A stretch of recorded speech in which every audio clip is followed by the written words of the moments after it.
নমস্কার। কেমন আছেন আপনারা সবাই? আশা করি ঈশ্বরের কৃপায় আপনারা সকলে খুব ভালো আছেন আর সুস্থ আছেন। আমিও ভালো আছি। আমার নতুন আরও একটি ব্লগে আপনাদের সকলকে স্বাগত জানাই। দেখুন সকালবেলাটা কেমন রৌদ্রোজ্জ্বল আকাশ বেরিয়েছে।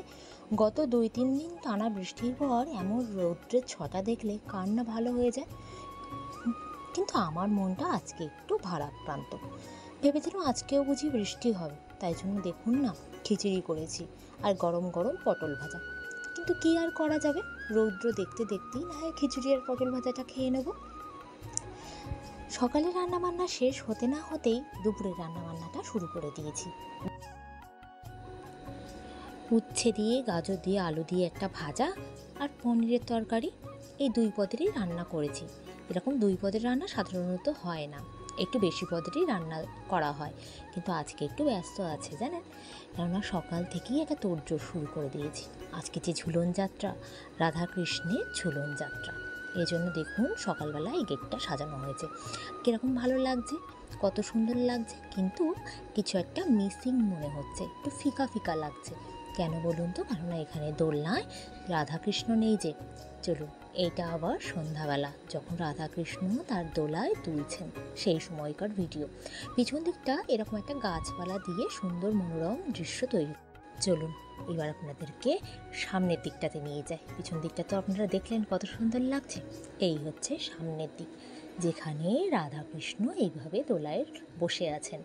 এটা আমাদের রাধা রানী, আর পাশে বসে আছেন শ্রীকৃষ্ণ, আমাদের মোহিনী আর মোহন। আমাদের রাধাকৃষ্ণের নাম মোহিনী আর মোহনজি, তাদেরকে এই নামকরণে নামকরিত আমরা ডাকি। এই দেখুন কত সুন্দর লাগছে। সকাল থেকে ব্যস্ততা যেন মনে হচ্ছে সন্ধ্যাবেলাটাকে সার্থক, চোখ যেন জুড়িয়ে যাচ্ছে। সকালে কত ব্যস্ততা ছিল, কিন্তু এখন সন্ধ্যাবেলা এনাদের দেখে যেন মনটা জুড়িয়ে যাচ্ছে।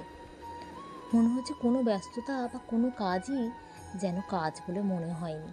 সব কিছু যেন এক নিমেষেই সব শেষ হয়ে গেছে। তাদের প্রিয় প্রিয় খাবার ভোগ রান্না করা, এ যেন এক অভূতপূর্ব ভালো লাগা। অনেক রকমের ভোগের আয়োজনও করা হয়েছে। তারা দোলায় যখন দুলছিলেন যেন মনে হচ্ছিল যে চোখ দুটো যেন জুড়িয়ে গেল। সন্ধ্যাবেলা অনেক মানুষজনই আমাদের বাড়িতে এসছেন ঝুলন যাত্রা দেখার জন্য, কেননা এরকম প্রথমবার আমাদের বাড়িতে ঝুলন হচ্ছে। আগে কখনো এরকম ঝুলন হয়নি জানেন। আজ আমরাও দেখছি ঝুলন যাত্রা, এই প্রথমবার। এখন শুরু হয়েছে মোহিনী মোহনজির আরতি পর্ব। এরপর শুরু হবে ভোগ নিবেদন পর্ব।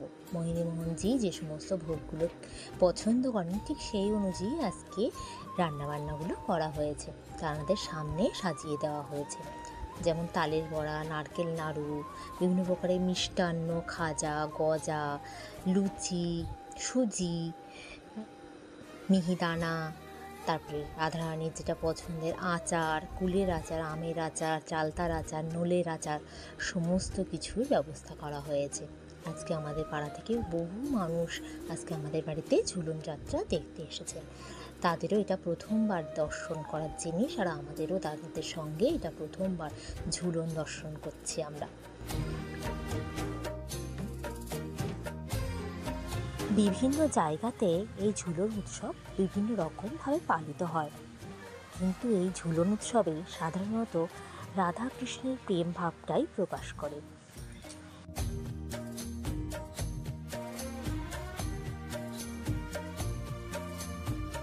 আজকে যেন এই ঝুলন যাত্রায় এনাদের থেকে চোখই ফেরাতে পারছি না, বারবার চোখ যেন সেই দিকেই চলে যাচ্ছে।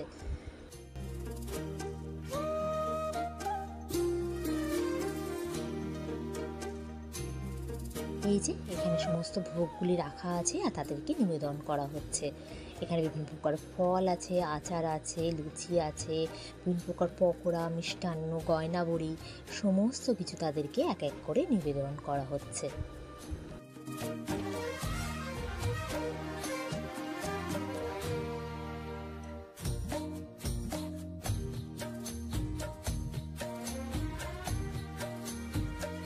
অনেক রাতই হয়ে গিয়েছিল এই অনুষ্ঠানটা শেষ হতে হতে। তারপর সবাইকে প্রসাদ বিতরণ করে আজকের দিনটা সমাপ্ত হলো। এটা হচ্ছে পরের দিন সকাল। দেখুন আগের দিন কেমন রৌদ্রোজ্জ্বল সকাল দেখালাম, আর তারপরের দিন কত বৃষ্টি হয়েছে। যাচ্ছি একটু বাজারের দিকে, সামনেই তো রাখি, কিছু রাখি কিনে আনতে যাচ্ছি। কারণ মেয়ের স্কুলে সেদিন সকাল সকাল যেতে বলেছে, রাখি বন্ধন উৎসব পালন করা হবে বলে।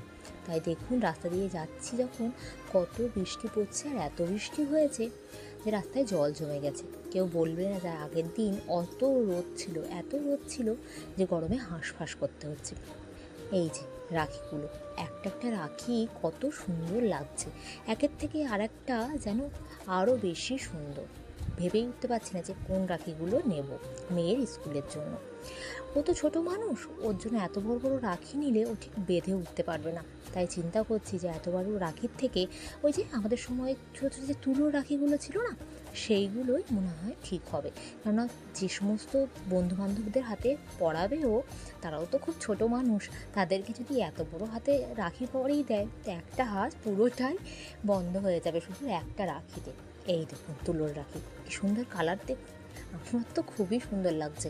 সবগুলোই মনে হচ্ছে নিয়ে নিই, একটা হলুদ, একটা কমলা, একটা পিঙ্ক। আমার মেয়ে আবার গোলাপি কালারটা খুব পছন্দ করে, তো ভাবছি সব রকম থেকে একটু একটা একটা করে না নিয়ে সব রকম থেকে রাখি নিয়ে নিই, আর গোলাপিটা একটু বেশি নিই।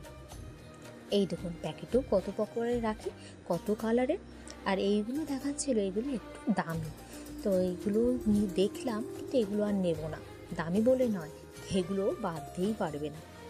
আর এই দেখুন এগুলো হচ্ছে ফুলের রাখি, ফুলের রাখিগুলো এত সুন্দর লাগছে যেন মনে হচ্ছে ফুলের রাখি কয়েকটা নিয়ে নিই। তারপর ভাবছি স্কুলে যখন নিয়ে যাবে তখন আবার এগুলো আবার শুকিয়ে না যায়।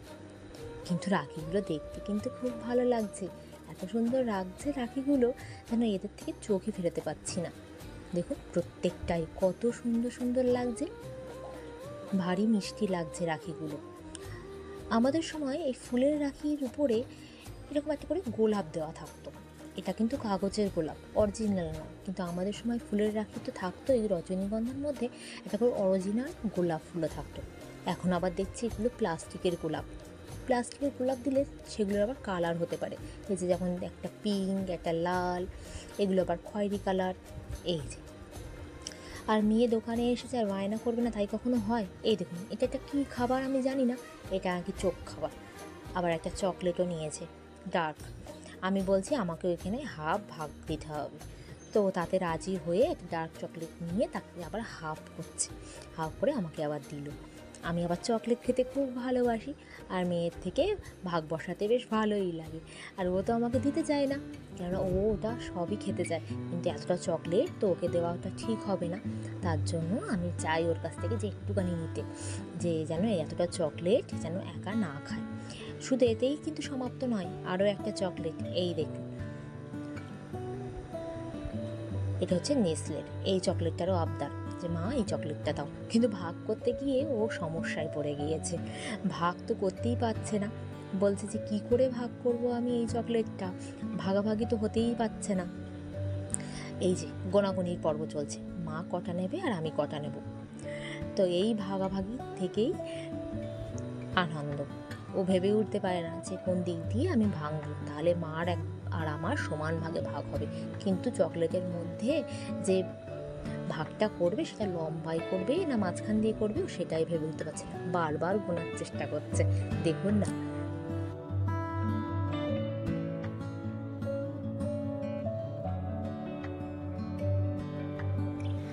চকলেট খেতে খেতেই আর চকলেট ভাগাভাগি করতে করতেই আজকের ব্লগটা আমি এখানেই শেষ করছি। আপনাদের কেমন লাগলো আজকের ব্লগটা অবশ্যই আমাকে জানাতে ভুলবেন না। যদি ভালো লেগে থাকে একটা লাইক, শেয়ার আর কমেন্ট করে দেবেন। আর আমার ব্লগটা কেমন লাগছে অবশ্যই বলবেন, আর চ্যানেলটি সাবস্ক্রাইব করতে ভুলবেন না। আপনারা সকলে খুব ভালো থাকবেন, সুস্থ থাকবেন, সাবধানে থাকবেন। দেখা হবে পরবর্তী কোনো একটি ব্লগে। আজকের মতো আসি, নমস্কার।